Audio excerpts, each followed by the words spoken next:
On January 7th, 2026, something happened that hasn't happened in America in 80 years. The national debt crossed a line that we haven't seen since right after World War II. As of last week, the United States owes $38.43 trillion. That's the official number from the Joint Economic Committee. Now, here's the thing that should make you pay attention. The entire American economy, everything we produce in a year, is worth about $31.8 trillion according to the International Monetary Fund's latest projections. Do that math real quick. We owe more than our entire economy produces. The debt is now 121% of GDP. The last time America was in this position was 1946, right after we'd just won the most expensive war in human history. Back then, the debt hit 106% of GDP. Economists panicked. Politicians warned of disaster. Everyone thought the country was financially doomed. But then something incredible happened.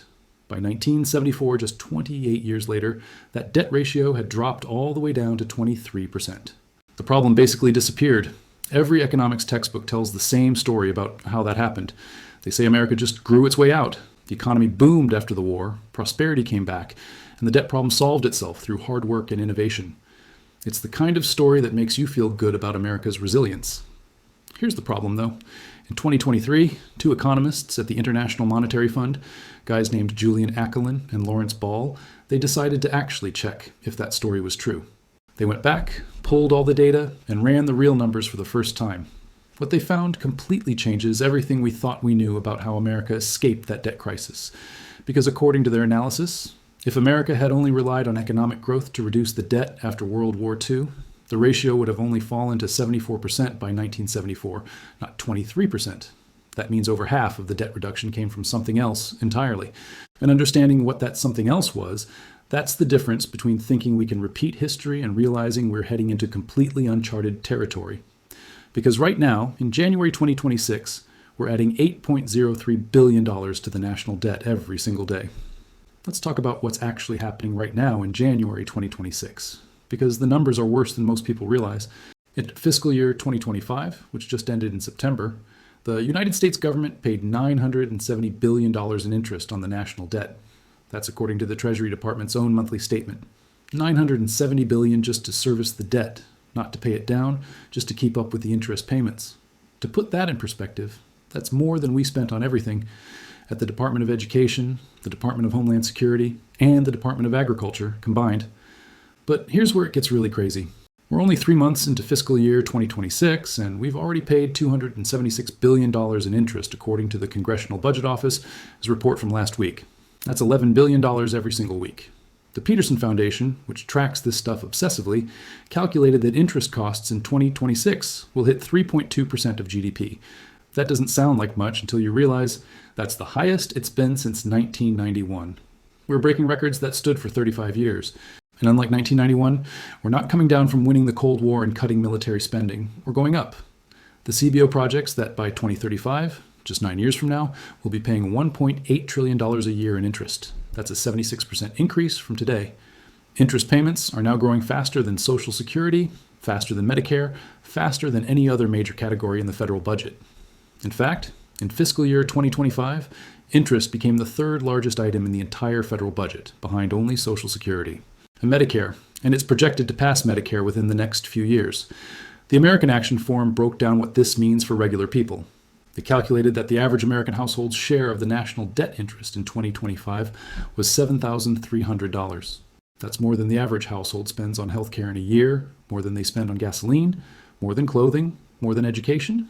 $7,300 per household just went to paying interest on money the government borrowed in the past. And here's the kicker. Back in 2022, the average interest rate on U.S. government debt was 1.556%. Today, it's 3.352%. It's more than doubled in just 3 years. Every new dollar we borrow costs twice as much to service as the dollars we borrowed 3 years ago. So, let's go back to 1946 and understand what actually happened. World War II had just ended. The United States had spent an astronomical amount of money winning that war. Defense spending alone had hit 37.5% of GDP in 1945, according to Congressional Research Service data. The government had borrowed massively to pay for it. By 1946, the debt-to-GDP ratio stood at 106%.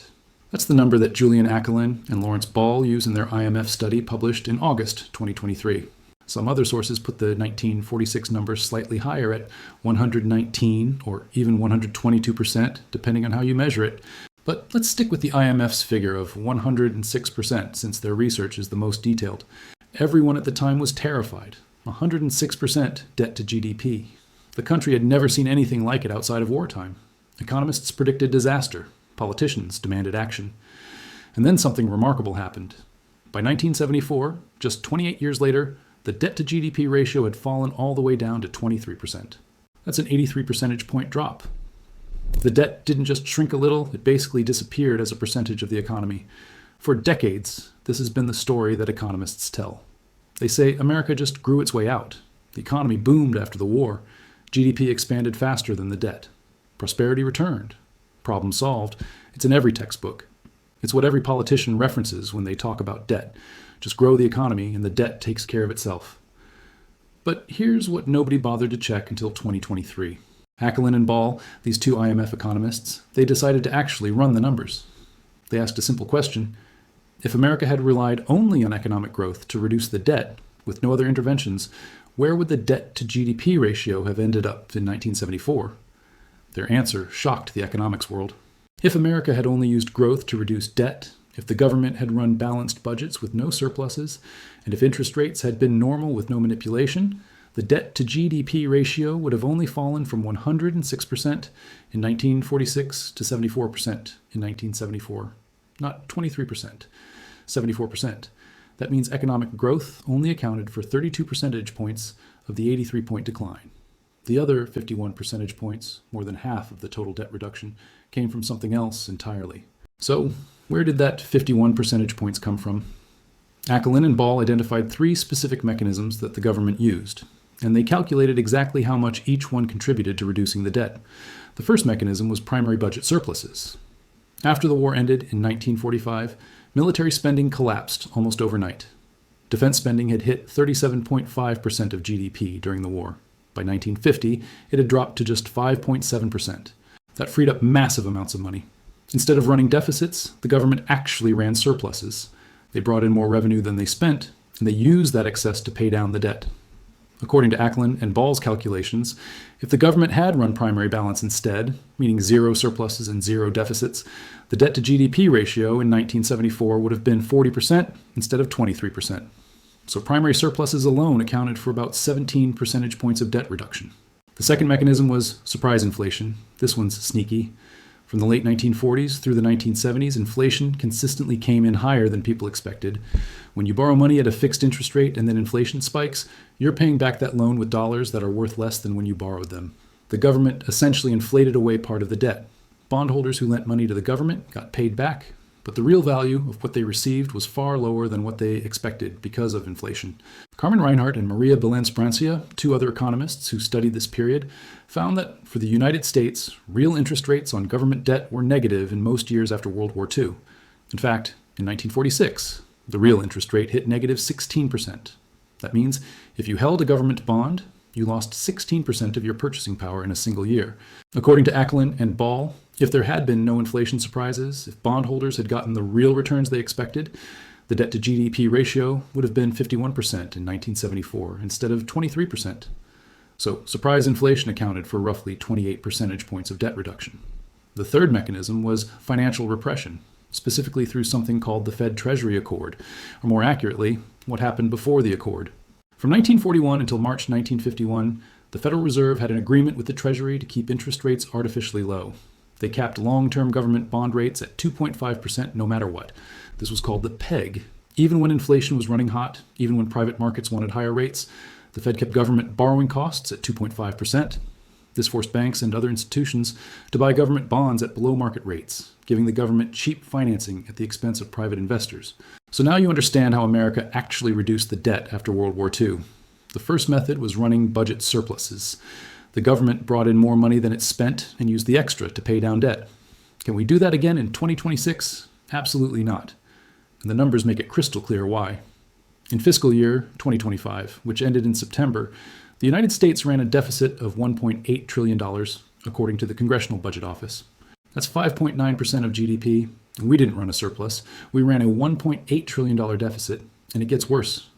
We're now 3 months into fiscal year 2026, and according to the Bipartisan Policy Center's report from last month, we've already added $601 billion to the deficit in just the first quarter. We're on track for another massive deficit this year. When was the last time America ran a budget surplus? 2001, 23 years ago. Since then, we've run deficits every single year. But here's the deeper problem. Even if politicians wanted to run surpluses, they can't because of how the budget is structured. Federal spending is divided into two categories, mandatory and discretionary. Mandatory spending is spending that happens automatically under existing law. It doesn't require an annual vote by Congress. This includes Social Security, Medicare, Medicaid, and interest on the debt. According to the Peterson Foundation, mandatory spending now makes up roughly 60% of the entire federal budget. Discretionary spending, on the other hand, is what Congress votes on every year. This includes defense, education, infrastructure, everything else. And discretionary spending has been shrinking. In 2024, it was 27% of the budget.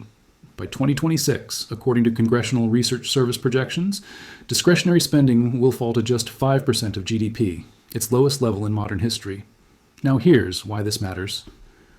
After World War II in 1945, defense spending alone was 37.5% of GDP.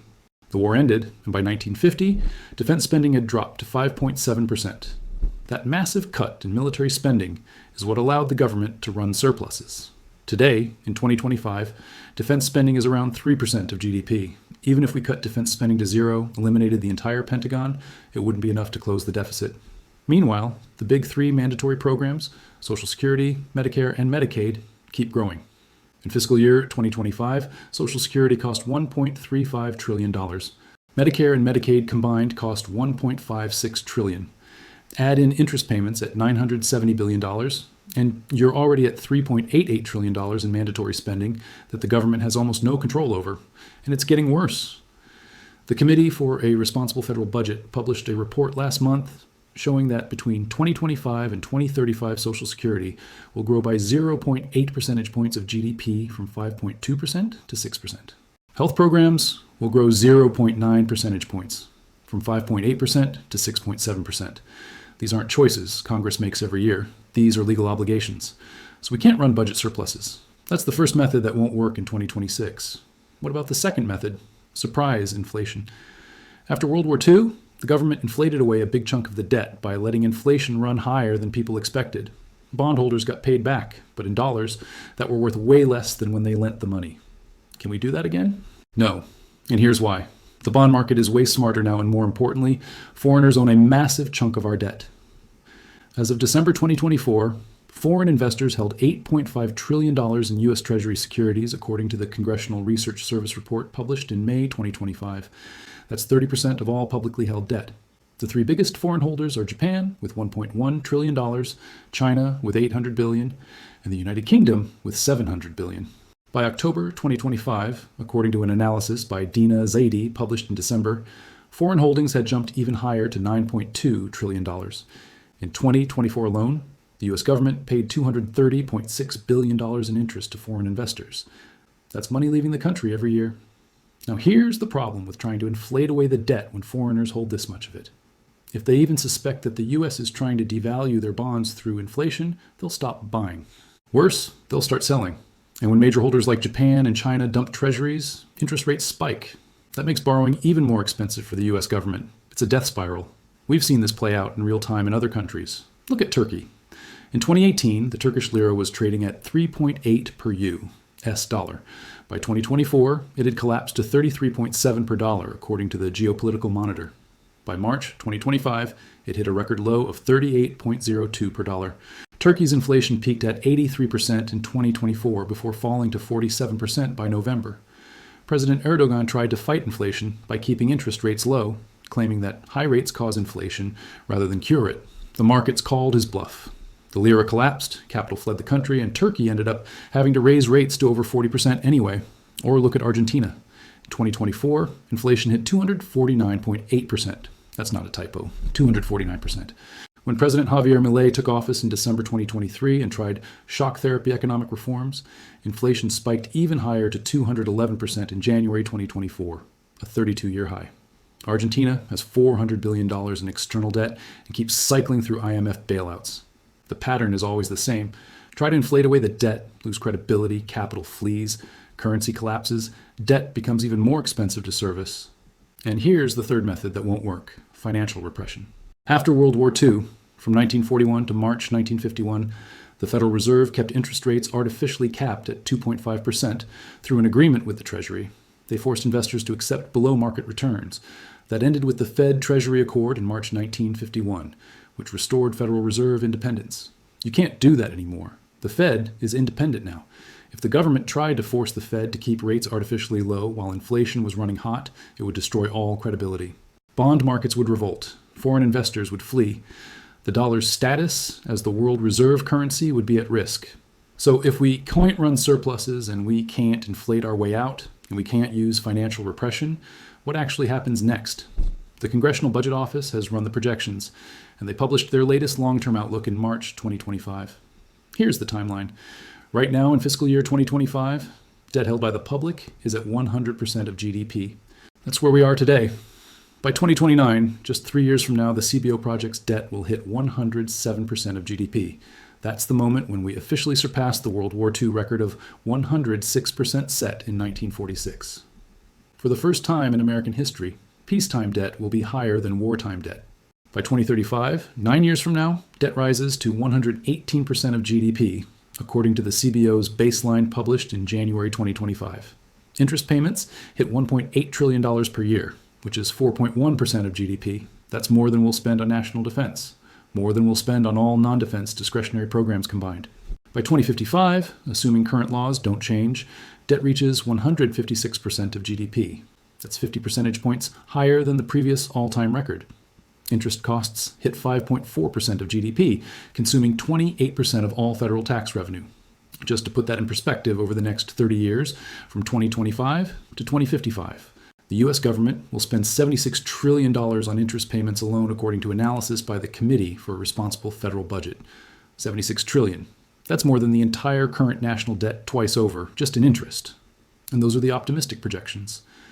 The CBO also ran alternative scenarios to show what happens if things go differently. If productivity growth is lower than expected, debt could hit 203% of GDP by 2055. If interest rates stay higher than projected, debt could exceed 204%. If the tax cuts from the Tax Cuts and Jobs Act get extended permanently, instead of expiring the Committee for a Responsible Federal Budget, estimates deficits could balloon to 11% of GDP by 2055, and interest costs could approach 8% of GDP. And here's the kicker that nobody wants to talk about. The CBO projects that the Social Security Trust Fund will be depleted in 2033. That's 7 years from now. When that happens, under current law, benefits automatically get cut by 24%. $1 in $4 of Social Security benefits disappears overnight unless Congress acts. So what are the realistic options? There are really only 4 paths forward. Option 1 is austerity. Massive spending cuts, tax increases, or both. We're talking about cutting Social Security, Medicare, defense, everything on the table. Politically, this seems almost impossible. Every attempt to cut entitlements gets destroyed in the next election. Option 2 is muddle through. This is what we're doing now. Just keep borrowing, keep running deficits, hope something changes. Maybe economic growth surprises to the upside. Maybe interest rates fall. Maybe some technological breakthrough saves us. This works until it doesn't. The question is, when do the bond markets lose confidence?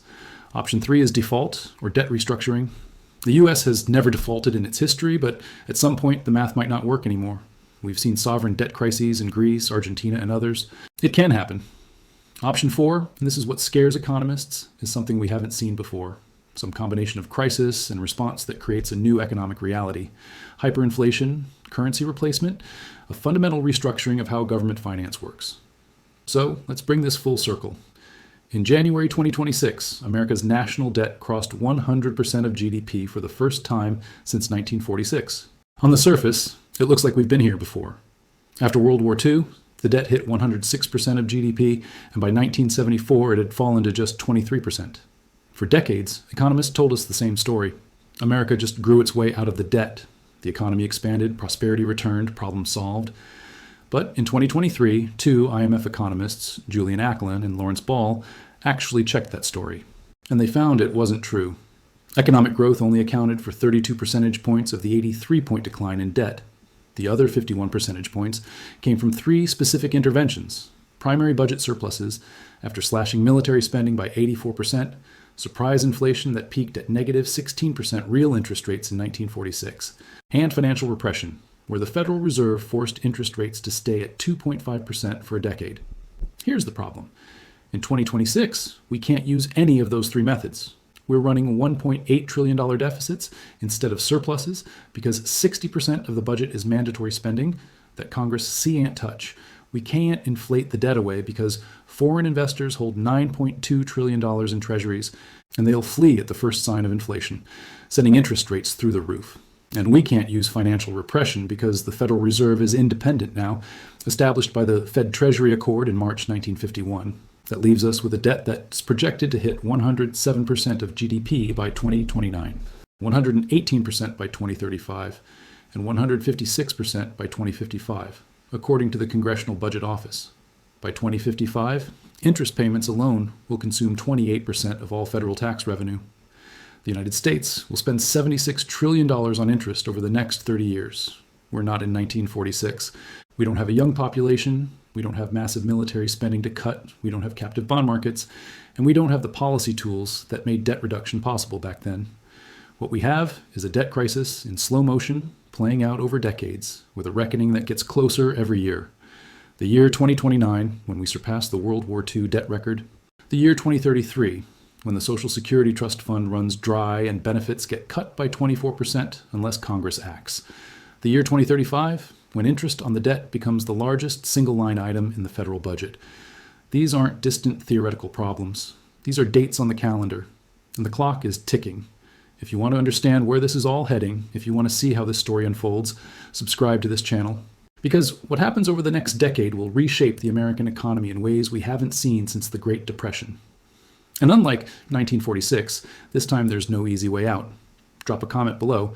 Do you think America can avoid a debt crisis? Or are we heading towards something we've never experienced before? Hit that subscribe button, and I'll see you in the next one.